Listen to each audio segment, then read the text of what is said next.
Distinguished members of press, esteemed guests, ladies and gentlemen, I would like to salute you all with respect and heartfelt emotions.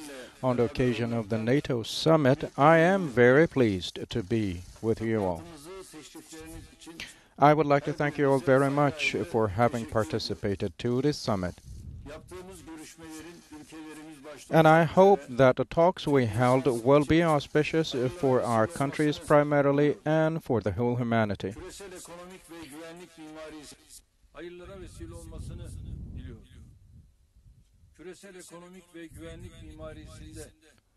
In the global economic and security architecture, there are profound changes we have been experiencing. The decision-making effect of the global actors and their effectiveness are ever growing. Over the past 1.5 years, the coronavirus pandemic has brought about more importance to that fact. The global pandemic has revealed the deficits in the global system and the structure. Even though this pandemic has a disputable, controversial dimension as regards health, it is possible to see the reflection of the pandemic in all fields of life, from economy to trade, from social movements to public security. On a very large scale, we witness the aftershocks of the pandemic. Along with the pandemic, instability, xenophobia, and Islamophobia, like racist currents, become spread across different corners of the world. When the democracy and democratic values are being harmed, the solution-solving mechanisms are losing their functionality. The idea of being left alone by the international community, in particular, concerns the countries in the peripheries of the system and push them going more introverted. The developing and underdeveloped countries which have been affected mostly by the pandemic should be addressed. However, placing conditions on their access to means makes it harder for everyone to believe in this system. In particular, overprotective methods adopted by certain developed countries cause a further deepening of pandemic-related problems. Until we are all safe, nobody is safe, and this is a reality we once again face. This picture the whole world is in shows that alliance and solidarity spirit is very important, a spirit on which NATO has been established in the preservation of global peace and welfare. NATO is an organization that has more responsibilities to shoulder and be a denominator, and the member states should further strengthen the alliance from the Mediterranean to the Black Sea, from Europe to Asia. Everywhere in the world where the security umbrella of NATO is needed, the alliance should adopt active role. It's an era of shouldering responsibility, not avoiding. In particular, in the face of global tests, NATO is to take more effective initiatives. Distinguished members of press, on the occasion of this summit, we have had a chance to talk in particular with the U.S. President Biden. And the NATO summit took place in such an atmosphere where there are critical issues unfolding, and about the NATO 2030 important decisions have been made within the scope of this summit, and the summit has been over now. And during our summit talks, we talked about the challenges against NATO and have had the chance to exchange opinions as regards strategic matters. While rendering NATO stronger and more resilient military-wise, we also made some decisions for strategy-related issues. And the strategic concept is to be updated in accordance with the needs of the day, and we ratified that relevant decision. To adapt to the new threats, the alliance should adapt itself, but also consider unison, solidarity, and indivisibility of security, as we highlighted during our talks and at the summit. Primarily with anti-terrorism, as regards anti-terrorism, we expressed our expectations from our allies in terms of Turkey's sensitivity, but I am set to underline one issue. If the terrorist organizations are separated, and if there is an irregular understanding distinguishing the good terror organization or the bad terror organization, so to say, from one another, can never be accepted. Such an understanding, such a perspective will only pave the way for some other terror organizations to loom large, and it has been very obvious that one terror organization could not be used to destroy the other. The terror group Daesh continues its activities under another title, and it has once again shown us that there is no place for double standards in anti-terrorism. Turkey fought against Daesh and endured it by its borders, and it rooted out Daesh from the heart of Syria, and Turkey is the only NATO member who managed to do that. By our borders, which runs as long as more than 800 kilometers, we have cleared the area from terrorists. And with the trust atmosphere built in Idlib, we averted a human tragedy and a great migration influx. About Idlib, the regime or PKK-YPG-related attacks have increased in number, and these attacks only aim to drag this region into chaos yet again.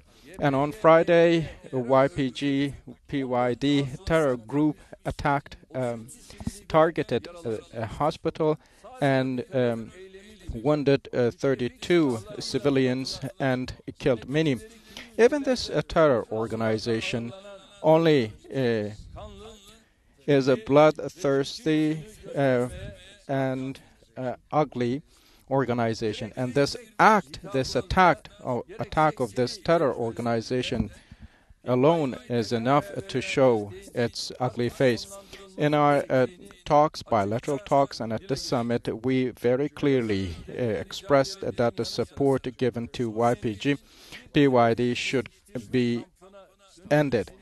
And we also tried to make sure that Syria is not turned into a camp of terror fighter training. And so far, more than 9,000 terrorists were caught and sent back to their countries.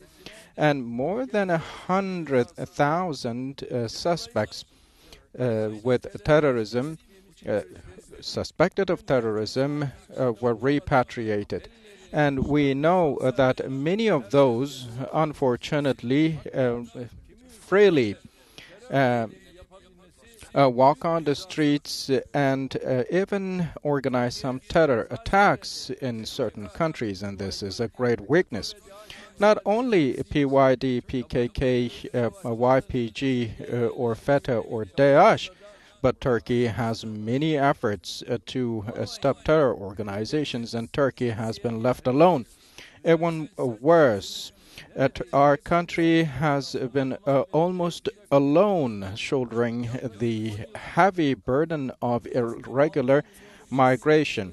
For about 10 years, Turkey has been hosting around 3.5 million refugees, and many commitments made to Turkey have not still been fulfilled. And the alliance has fallen late to take active action, to effective action in certain regions, and it's a reality. The education and consultancy support we provided upon the demand of the legitimate government of Libya prevented the country from being drawn into a civil war, and it also paved the way for the political process to function with the leadership of the UN. And in the Upper Karadagh, even after 30 years, the peace manifested again, and peace replaced instability, and a new era's doors have been opened now. And it also contributed to the security of our neighbors, and it is beyond a preference but a must for the alliance to support such operations. And our wish is that all allies, all members leave such political ambitions aside, but show full solidarity for Turkey. Distinguished guests, with the U.S. President Joe Biden, I have had a chance to hold a meeting on the occasion of this summit with Mr. Biden, with whom we have been acquainted for a long time. We have had the chance to address our differences of opinion and as well our common points of cooperation, and we address those matters with a constructive approach. In the geographies where we need effective cooperation, the possible joint work was the item in our agenda we addressed with Mr. Biden. Other than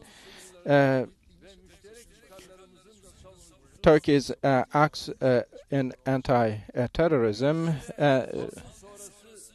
the U.S. has been a supporter of Turkey in a NATO alliance.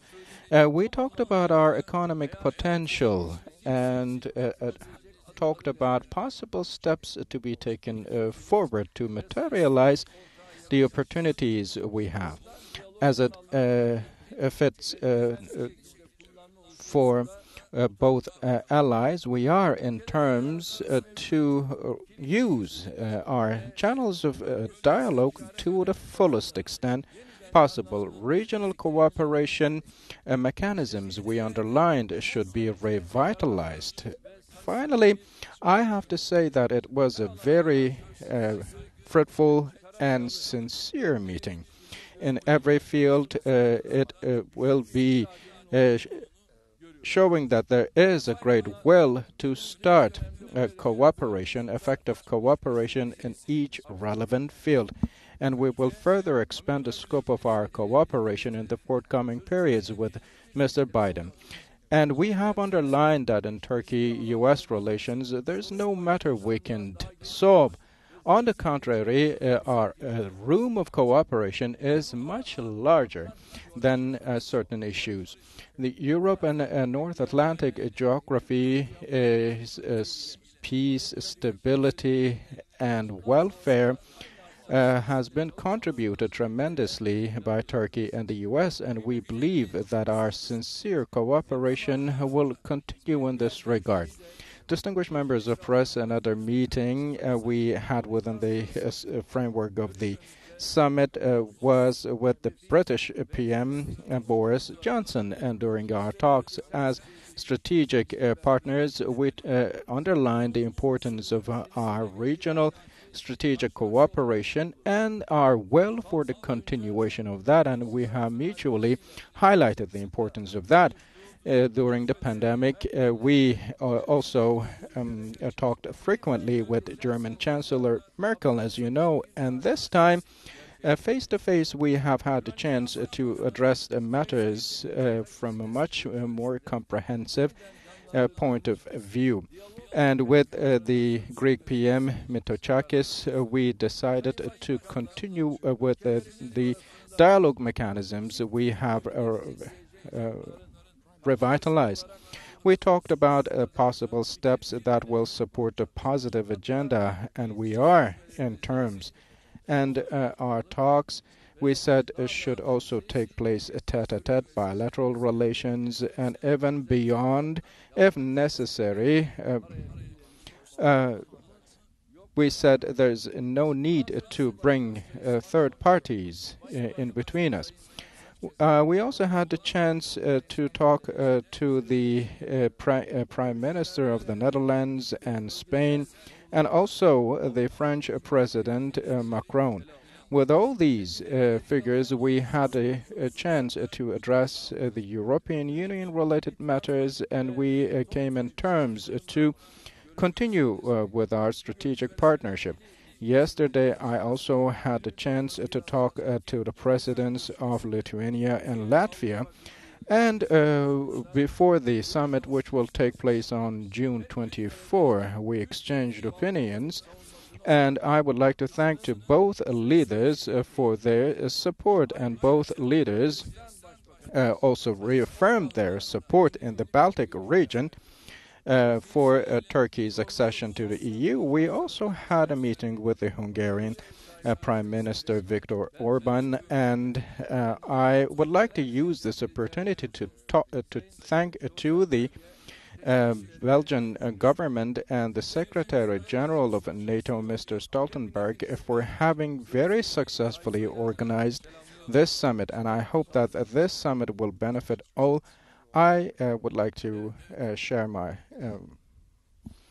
love and respect with each and every one of you. Thank you very much. Stay in health.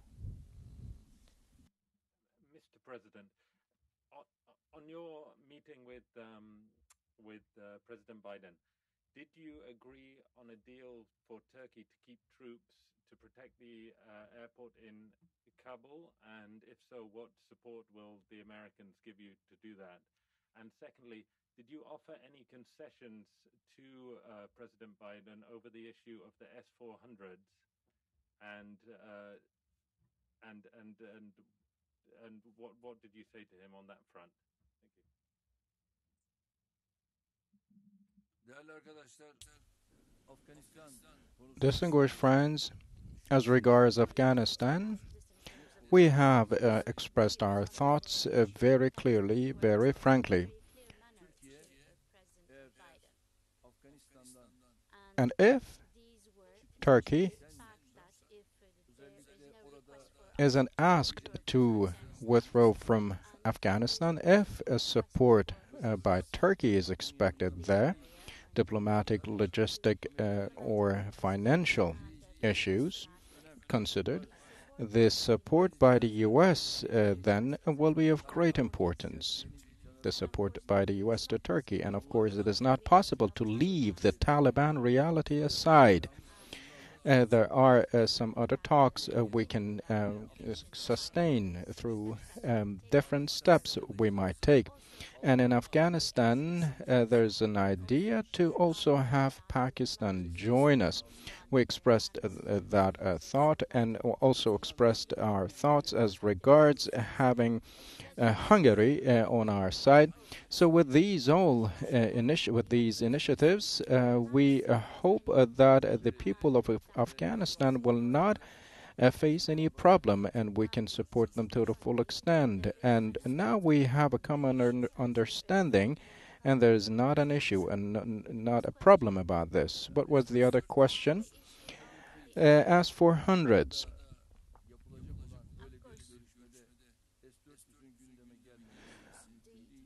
of course, it was not possible for S-400 issue not to be raised in such a meeting, but we expressed our thoughts, the thoughts we had before, and I also likewise expressed our thoughts about F-35s.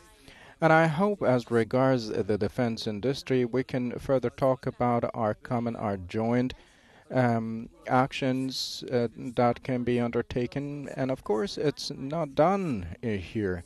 Our foreign ministers, ministers of defense will be negotiating with their counterparts, and hopefully there will be concrete outcomes. Ms. Olmos from TRT World, London. Mr. President, I have a question about French President Macron. He held a press conference today, and also referred to some of his previous statements about Islam. And he said that he made some clarification and that his words maybe were misunderstood. And also said that there's a will by France to address the issues as regards Syria and Libya. How would you like to comment on our relations with France, Mr. President? We held bilateral talks with France, and our bilateral talks were in full solidarity, and we are in terms in that regard. Some misunderstandings about Islamophobia were raised, and he said that it was not possible for him to be against Islam, and he expressed his thoughts. And of course, throughout this whole process, some people maybe fabricated some issues, but he said it is never possible for me to be against Islam. As a friend of yours, I would like to say that, he said to me. And then I said, now that you express that, it will be to the point if you share some statements which will support your ideas. Because there are around 750,000 Muslim people residing in France. There are many people from different origins from Turkey, Morocco, Algeria, and many other countries. So if you include them, the figure might go much higher. So in order not for all these people not to misunderstand, he also expressed his sensitivity. When it comes to Syria and Libya, a joint work, can we do it or not? He addressed that during our talks. So we also said that we feel comfortable to do so, and our talks as regards that will continue. Thank you. My question is about your meeting you had with the Greek Prime Minister. You mentioned earlier that with the Greek Prime Minister you agreed on mutual steps forward. And the Greek Prime Minister said earlier that there is a mutual understanding in order to have a quiet summer this year. So may I please ask what specific steps should be done in order to avoid tension in the Aegean and in the Eastern Mediterranean, since you still insist on drillings and exploration in the area? Thank you.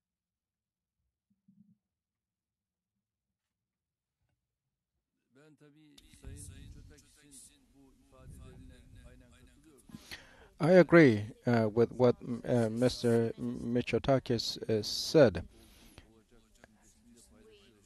and I am on the same page in hoping that it will be a year of calm and peace. And we had a great talk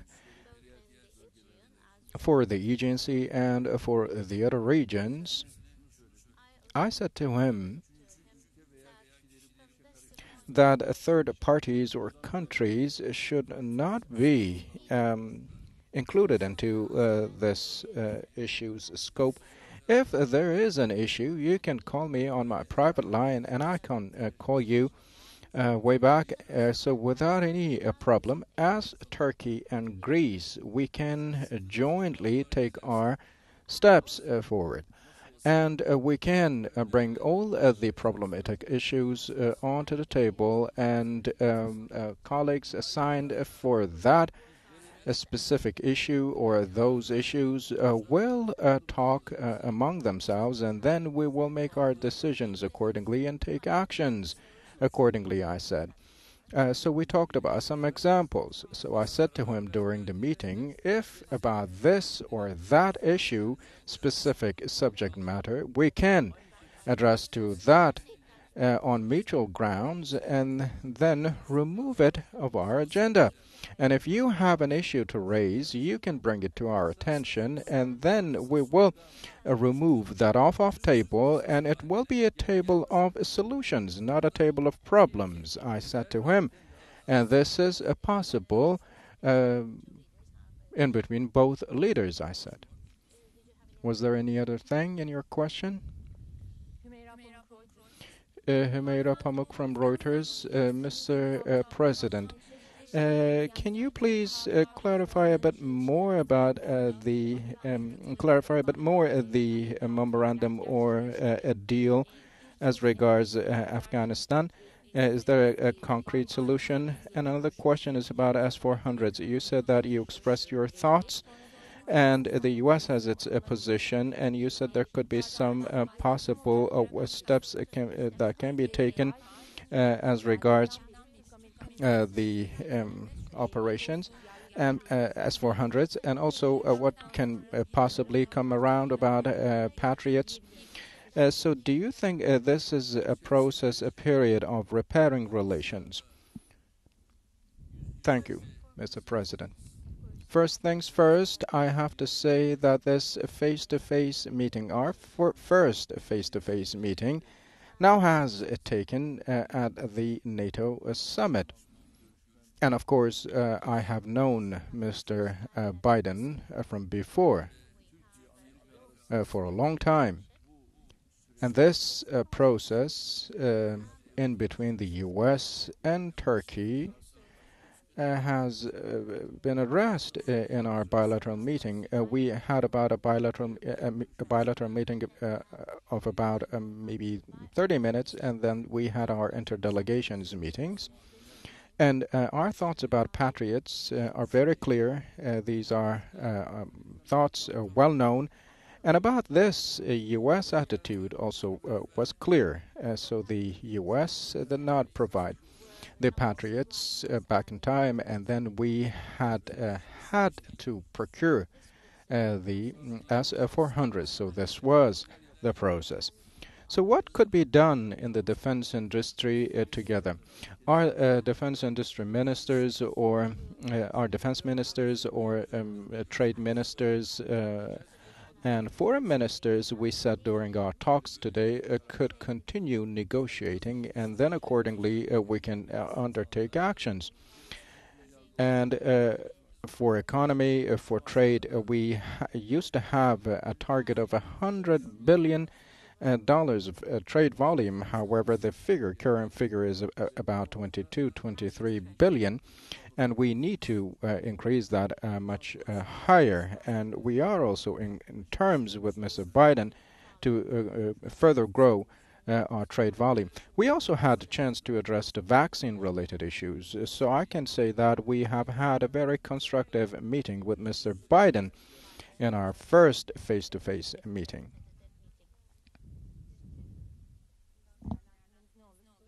How would you like to comment on the relations? So, like I said, it is positive for our bilateral relations, and I hope so. I also invited him to Turkey, and after this busy schedule, he said he probably will visit Turkey. From CNN Turk Büşra Arasa. Before you flew to Brussels, you said hopefully this would be a summit that will make the 1915 issues go forgotten. Has this been a subject in your agenda, Mr. President? No, this subject was not raised. I have two questions, Mr. President. You said you invited Joe Biden to Turkey, and in the forthcoming periods, do you have a plan to visit the U.S.? And the second question is as follows, Mr. President. You had very crucial talks with various heads of states and presidents. And some countries advise their citizens not to visit Turkey. Do you think that the process will not be facilitated more, considering the vaccination process? So this is related with COVID-19 coronavirus, and there will be some give and takes about the vaccination process. And some countries now have issued permits for visits, for example, Germany. And Russia sent a delegation to Turkey, and we will see what kind of an attitude they will adopt. But I am hopeful. Maybe due to this COVID-19 trouble, some countries are unable to open their gates. But of course, those gates will not remain closed all the time, because we also will have our outbounding tourists. So why wouldn't our Turkish citizens visit Spain, for example? Or when the traveling is possible from Germany into Turkey, then it will be the other way around as well, and this goes the same for the UK. So we also had a talk, as you know, with Mr. Boris Johnson, and I am hopeful. So I think that it is of possibility that the borders will be open for traveling. Do you have a plan to visit? Well, we now have the General Assembly meeting ahead of us, and other than the General Assembly, we in New York have a project which is about to be finished, and we will be inaugurating this structure. It is located right across the UN headquarters, and with this we will have